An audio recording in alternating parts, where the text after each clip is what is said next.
ग्राम सभा कोदईपुरा चिलौला में आए हुए सभी महान भावों का स्वागत एवं अभिनंदन करते हैं। उसके बाद विश्व को शांति देने वाले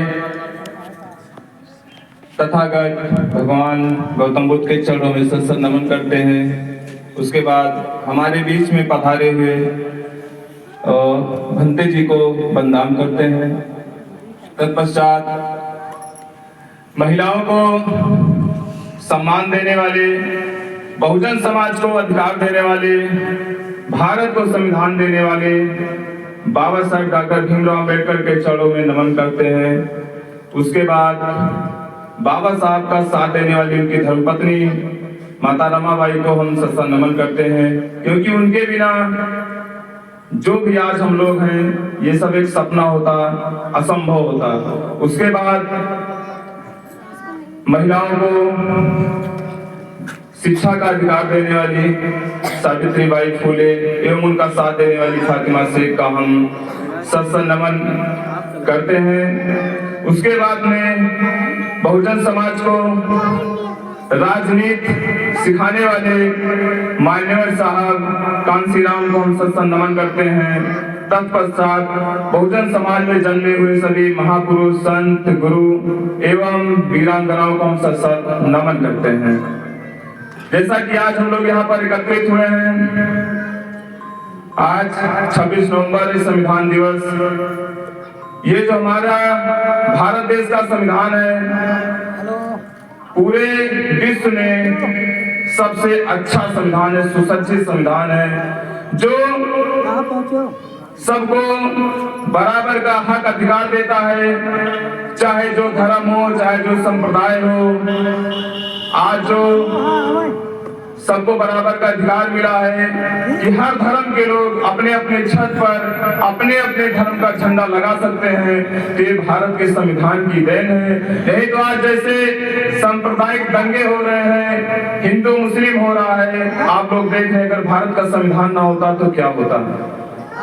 आज हत्याएं होती, गांव गांव मोहल्ले मोहल्ले हत्याएं होती केवल धर्म। लेकिन हमारा जो संविधान है, बाबा साहब ने जो संविधान दिया है, हमें सबको बराबर का अधिकार देता है। सारे धर्म के लोग अपने मजहब, अपने संप्रदाय का प्रचार प्रसार कर सकते हैं। आज जो हम लोगों को कभी कपड़े पहनने का अधिकार नहीं था, आज हम लोग सूट बूट में घूम रहे हैं, ये भारत के संविधान की देन है। जिन महिलाओं को कपड़े पहनने का अधिकार नहीं हुआ करता था, आज वो भी सूट बूट में है।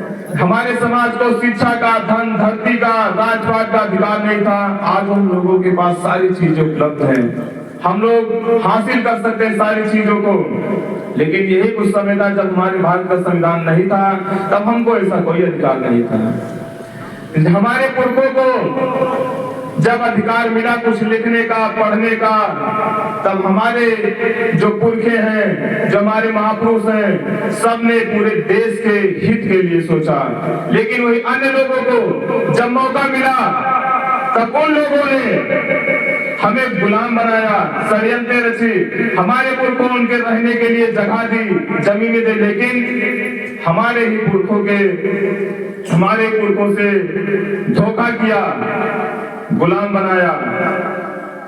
लेकिन सोचिए हम में और उनमें अंतर क्या है। भगवान बुद्ध के थंब में, बाबा साहब के संविधान में क्या अंतर है और उन लोगों में क्या अंतर है। उन लोगों को जब मौका मिला तो वो लोग हमें गुलाम बनाए, अपनी व्यवस्थाएं थोपी, लेकिन हमारे पुरखे सबको बराबर का अधिकार दिए। आप भी हमारे देश के नागरिक हैं, आपको भी बराबर का अधिकार है, संविधान सबको बराबर का अधिकार देता है। तो साथियों, जैसा कि बाबा साहब का संघर्ष रहा है, आप लोगों को पता है कि आज बाबा साहब ना होते तो हमारे साथ में क्या होता। आज जो संविधान दिवस मना रहे हम लोग, जो चर्चाएं हो रही थी कि संविधान को बदल दिया जाएगा, एक बार सोचिए कि वो चर्चा का विषय था, शायद सच हो जाए तो क्या होगा। शायद सच होगा तो वही व्यवस्थाएं हमारे ऊपर थोपी जाएंगी जो पहले थी। आज भी देख लीजिए, गांव घर में हम लोग तो अपने समाज में उठ बैठ रहे हैं, आप लोग भी हैं, लेकिन जो मामला आते हैं हम लोगों के समझ, उसमें देखिए होता क्या है। अभी हमारे साथ में हमारे बीच में बैठे हैं भूलन भाई, इनका जो भतीजा है गायक, आप सब लोगों को पता है शिवपुर का मामला। सोचिए कितना ढील ढाल मामला है। प्रशासन कैसे तवज्जो दे रहा है। अगर हम लोग दबाव ना बनाए तब क्या हमारी कोई सुनेगा? सोचिए जो संविधान है, जो सबको बराबर का अधिकार देता है, उसके बाद भी हमारे साथ शोषण अत्याचार हो रहा है। आखिर क्यों हो रहा है? आप लोग कभी सोचे, विचार किए? आप लोगों को कभी समय नहीं है। आप लोग 365 दिन कमाते अपने घर में रह जाते हैं, लेकिन बाबा साहब ऐसे करते तो क्या आज हम लोग यहाँ पर होते? आप 365 दिन में 12 महीने होते हैं। अगर आप लोग 12 दिन भी अपने समाज को दे दें तो क्या हमारा समाज ऐसे रहेगा? जैसे ऋषि भाई हैं, हमारे बड़े भाई अनु शास्त्री जी हैं यहाँ पे, और जो सभी लोग उपस्थित हैं जो समाज में निरंतर काम कर रहे हैं, शायद आप लोग इन लोगों के जैसा साथ ना दे, समय ना दे समाज को, लेकिन आप लोग केवल 1 महीने में 1 दिन अगर समय दे दें, एक दिन केवल अपने मोहल्ले में कैडर करवाएं, तो क्या समाज नहीं सुधर सकता है? हम लोग जो थोपते हैं समाज के ऊपर कि हमारा समाज सुधरेगा ही नहीं, कैसे नहीं सुधरेगा? जो आज हम लोग यहाँ पर बैठे हैं, आखिर कैसे सुधर के यहाँ पर बैठे हैं? हमें भी कोई समय दिया होगा, या हम लोगों के भी साथ में कुछ हुआ होगा, तभी तो आज हम लोग सुधरे हैं। हमारे बहुजन समाज के पास में केवल एक ऑप्शन है, वो है गलत का ऑप्शन, जिसे मनुवाद का ऑप्शन कहते हैं। लेकिन क्या हम लोग सही ऑप्शन दिए? भगवान बुद्ध की बातें बताएं, उनका धम्म दिए? क्या बाबा साहब ने जो कहा था उसको बताए? नहीं बता पाए। तब आप लोग कैसे अपेक्षा कर सकते हैं अपने समाज से सुधर जाएगा? जब तक आपकी कोई जैसे आदमी है, अगर वो मोटरसाइकिल नहीं चला पाता है, जानता ही नहीं है, तो क्या वो तुरंत चला लेगा? जब आप बताएंगे तभी वो चला पाएगा ना।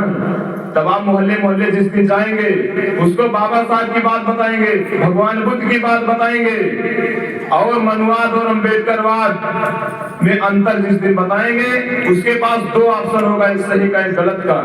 तब वो उसमें निर्णय लेगा कि सही कौन सा है, गलत कौन सा ऑप्शन है। तब वो गलत वाले ऑप्शन को छोड़ देगा, उसके बाद जो ऑप्शन सही उसको लगेगा उसको अपनाएगा। क्या हम लोग ऐसा करते हैं? नहीं करते हैं। तब कैसे समाज सुधर जाए? कैसे हम लोग दोष देते हैं? हम लोगों के काम करना पड़ेगा और बताना पड़ेगा हमारे समाज को कि हमारे जो पुरखे हैं, हमारे बाबा साहब जो हैं, ज्योतिबा फूले हैं, सावित्रीबाई फूले, फातिमा से, इन लोगों ने क्या क्या कुर्बानियां दी हैं, क्या काम किए हैं। तब जानेंगे हमारे समाज के लोग कि हमारे साथ में कौन शोषण किया है और कौन हमारे लिए सही काम किया है, हमें उभारने का कौन काम किया है। आज यहाँ पे तस्वीरें लगी हैं, इस तस्वीरों से ये फर्क पड़ता है कि जो हमारे बच्चे ये देखेंगे कि आखिर ये तस्वीरें किसकी हैं, तब ये पूछेंगे अपने माता पिता से कि किसकी तस्वीरें हैं, तब बताएंगे कि ये फलाने की है तस्वीरें, ये उनकी तस्वीरें। तब पूछेंगे इन लोगों ने क्या किया है, तब हम लोग उनके बारे में बताएंगे, तब हमारे बच्चे जानेंगे कि जो तस्वीरें हैं इनका संघर्ष क्या है, इन लोगों ने हमारे लिए किया क्या है। बाबा साहब का संघर्ष, जब हमारे महापुरुषों का संघर्ष हमारे बच्चे, लेकिन बाबा साहब ने 3 मूल मंत्र दिए केवल, शिक्षित बनो, संगठित हो, संघर्ष करो। लेकिन हम लोग इसका मतलब नहीं समझ पाए। जिसे नहीं समझना था, जिसके लिए नहीं गए बाबा साहब, वो लोग समझ गए और उसी रास्ते पर चल रहे हैं। आज वो लोग राजपाट पर हैं, राजपाट कर रहे हैं। बाबा साहब कहते हैं शिक्षित बनो। शिक्षित बनने से क्या फायदा होता है? आप अपने समाज को बताएं, बच्चों को बताएं कि जिस दिन आप शिक्षित हो जाएंगे, शिक्षित होने का मतलब नौकरी करने से नहीं है। शिक्षित होने का मतलब है सही गलत में अंतर करना। शिक्षित होने का मतलब है कि जो इस चीज के बारे में जानकारी नहीं है उसको पढ़ के उसके बारे में जानकारी हासिल करेंगे और उसमें जो गलतियां है उसको सुधार करेंगे। शिक्षित होने का ये मतलब है। जिस दिन हमारा समाज शिक्षित हो जाएगा, सही गलत में अंतर जान जाएगा, उस दिन से आपको कहना नहीं पड़ेगा कि ये गलत है, इसको छोड़ दो, खुद छोड़ देगा। जिस दिन बाबा साहब की किताबें पढ़ना चालू कर देगा, जो बाबा साहब लिखे, जो हमारे महापुरुष लिखे हैं, भेद करेगा सब में, उसके बाद छोड़ देगा। ये हुआ शिक्षित होना। और उसके बाद संगठित कैसे होंगे? जिस दिन आप शिक्षित हो जाएंगे, जिस दिन हमारे विचार मिलने लग जाएंगे, जिस दिन हम लोग बाबा साहेब भगवान बुद्ध को फॉलो करने लग जाएंगे, जिस दिन उनके मिशन को सही से समझ जाएंगे, उस दिन हम लोग संगठित हो जाएंगे। और संगठित होने के बाद हम लोग संघर्ष कहां करेंगे? आखिर किस क्षेत्र में संगठित होने के बाद कार्य करेंगे? किस क्षेत्र में संघर्ष करेंगे? बाबा साहेब की आप लोग बहुत प्रतिमाएं देखे हैं, जो ऐसे बाबा साहेब संविधान की किताब में और ऐसे हाथ उठाए हैं, उसका बहुत बड़ा मतलब है। आप उसको समझिए। बाबा साहेब संविधान जो लिखे हैं उसको सीने से चिपकाए हैं, अपने दिल से लगाए हैं, हृदय से, और कहते हैं कि शिक्षित होइए, उसके बाद संगठित होइए, उसके बाद में आइए और संविधान को पढ़िए, और जिधर को हम हाथ उठाए संसद भवन विधानसभा, उधर को पूछ कर जाइए और उस पर कब्जा कर लीजिए और आप लोग राजपाट करिए। बाबा साहब 3 मूल मंत्र लेते हैं: शिक्षित, संगठित, संघर्ष। हम लोग संघर्ष इस दिशा में करेंगे। 100 में से 90 शोषित है, शोषित नहीं ललकारा है, धन धरती और राजपाट में 90 भाग हमारा है। बाबू जगदीश कुशवाहा जी ने ऐसे नहीं कहा था। आप लोग इस पर अमल करिए कि 100 में से 90 शोषित है, शोषित ने ललकारा है, धन धरती और राजपाट में 90 भाग हमारा है।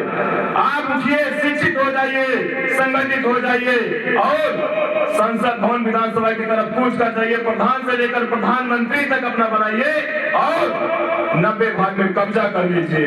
ये बाबा साहब का कहना है। आप कब करेंगे? किस दिन जागेंगे? किस दिन शिक्षित होंगे? किस दिन संगठित होंगे?